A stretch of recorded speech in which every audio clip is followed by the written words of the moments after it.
me something, it might just take the pain away.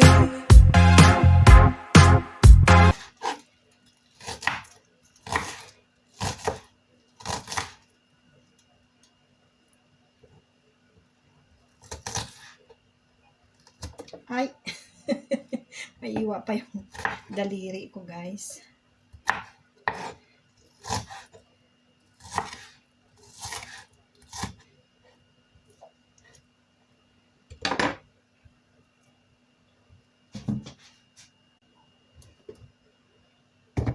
At ito na yung dalang itlog, guys. Huwag niyo ditong bibiyakin na, huwag dito. Huwag. At yung dumi, guys, mahuhulog dyan.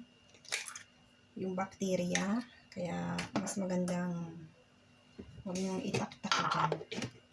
Lagyan natin ng asin.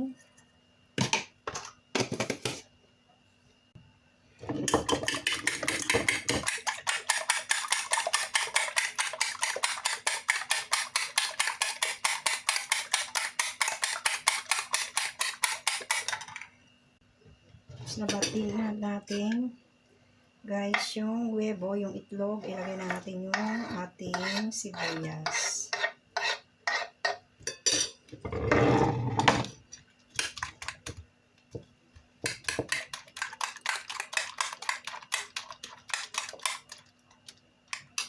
At syempre, ito yung ating talong, guys. Balatan na natin. O, diba?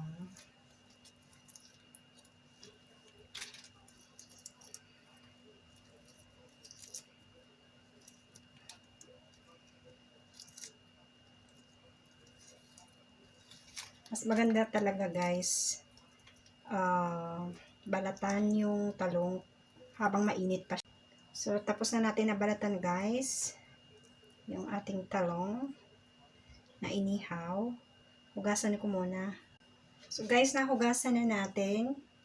So, ang paghiwa ko ganyan para marami siya.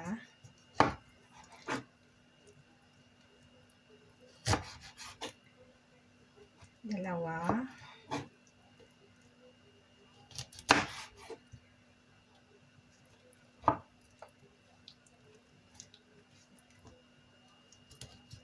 Tatlo. And then, 4, 5 ang kalalabasan. 1, 2, 3, 4, 5, guys. Pwede rin siyang 6, kaya lang, gawin ko na lang 5 para hindi na masyadong madaming trabaho, guys. So, dapat hindi siya maputol dito.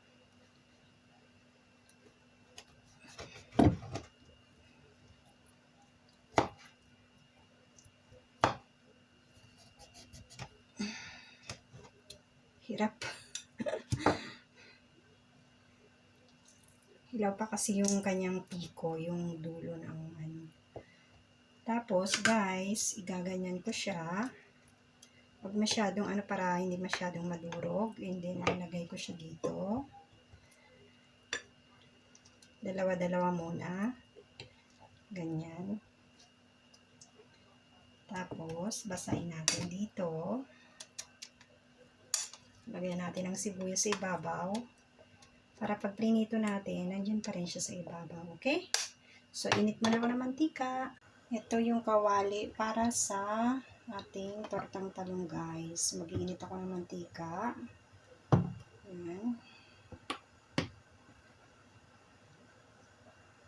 At ito nga pala yung ating adobo, guys, na manok. Ito yung ihalo ko sa sitaw na ginatan. Yan. So, ito na nga, guys.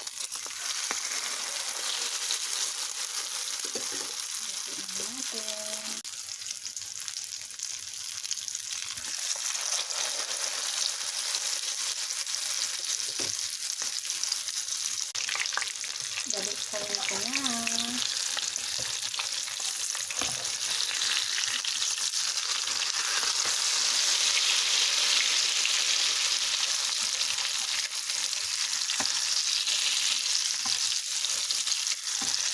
Ang hirap ang balik ko dito, guys.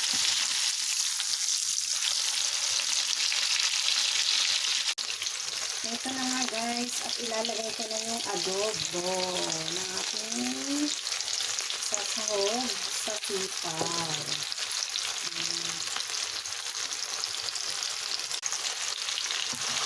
At siyempre, ilagay na natin guys.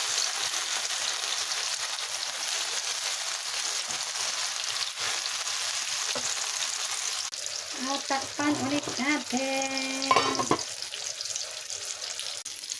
At hanguin na natin guys yung ating pusang talong.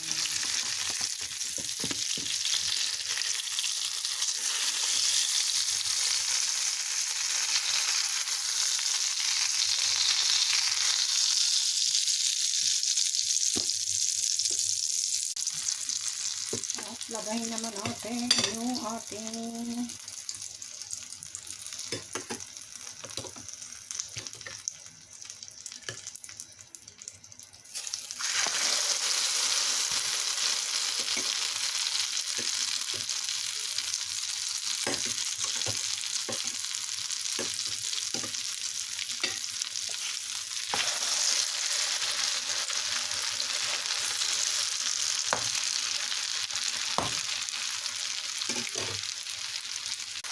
guys, ilalagay ko na yung ating kakanggata yan sa ating matan.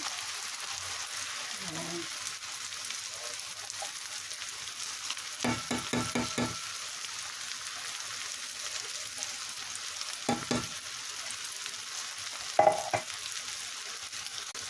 Halo-haloin ko na.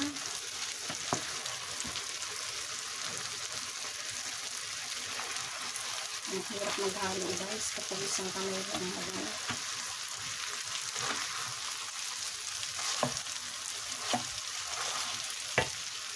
At ito na nga yung last natin na niluluto na tortilla na berangkanas or tortilla o anong tawag dito, tortang talong guys. Ayan, hintayin natin para balik ka rin. Diba?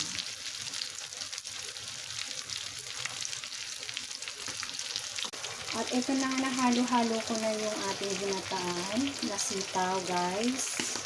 Lagyan ko siya ng pamintang durog. Yan. So kaya naman, halo-haloin ulit natin. Okay na to. Maya-maya, okay na to.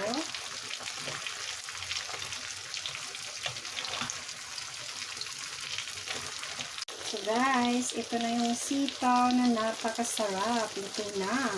Diba? Super duper. Tatakpan natin. Ito naman yung ating tortilla na talong. Kaya balik rin na natin dahil okay na rin siya. Nagdikit na.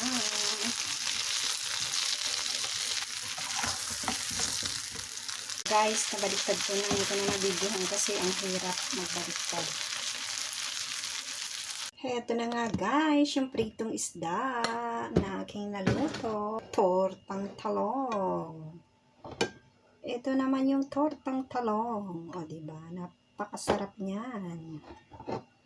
O diba, isang talong yan. Pero marami na ang resultado na pagdaming nagawa guys. O diba, grabe, ang sarap.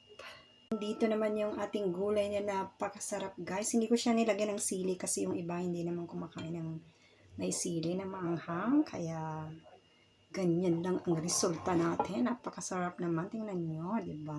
Oh. Anong masasabi nyo dyan? Magaling ako magluto. O, diba? So, yan. At ito na nga guys, yung aking mga niluto, ang tortang talong, ang pritong isda, at syempre yung gulay na ginataan na sitaw. At syempre yung kanin, hindi mawawala yan guys. At syempre, magpasalamat tayo sa Panginoong Jesucristo sa lahat ng biyayang natatanggap natin sa pang-araw-araw, kalusugan, pinansyal, at pagkain. at syempre sa ating trabaho, guys. So, eto na nga ang aming pagkain. Maraming salamat po sa inyong panunood at syempre, palain po tayong lahat ng Panginoong Hesukristo. Amen.